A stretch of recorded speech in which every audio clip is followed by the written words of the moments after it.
Yung ibang building wala pa naman mga aircon eh. Yung PGN may aircon, pero di naman sinisindi. Usually, sinisindi lang yung mga sa case room, ganun. Dalang lang naman gamitin ng case room. Tama na. May mukha ako eh. Kailangan ko ng sugar.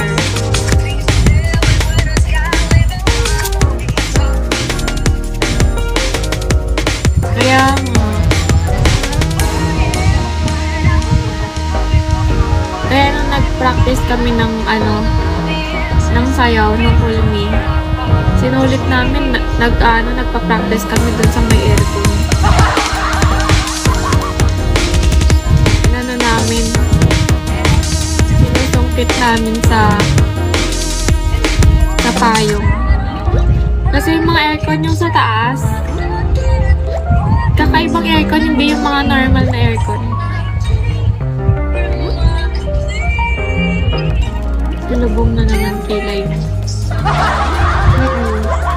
Walang naman pala. Kasi nga ayaw pagamit sa amin. Ilan classmate? Depende. Depende sa subject. Minsan 40, 50, ganun. 40 to 50. Hi, Virat. Hi, Kay.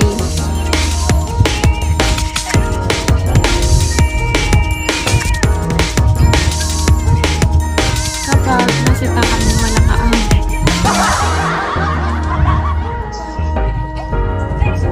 Thank you, Virat. Aray ko. Dun sa room kasi namin.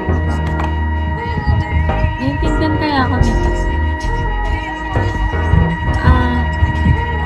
Dun sa room namin. Ayaw kasi hindi yung aircon. Baka sira. Pero pag sa ibang room, pwede siya. Kaya sa mga pag pwede yung room, sinisindi namin.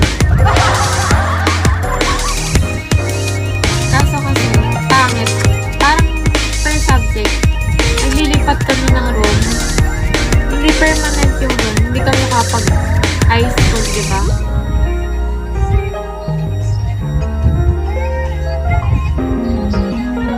Nailo pa din ako.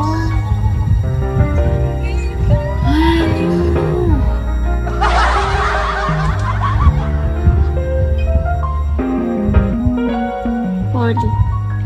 Guys, punta kayo sa anniversary PK ko. Sa 10 p.m. Baka nga. 4 na ako natulog eh. Kakatingin ko sa Shopee.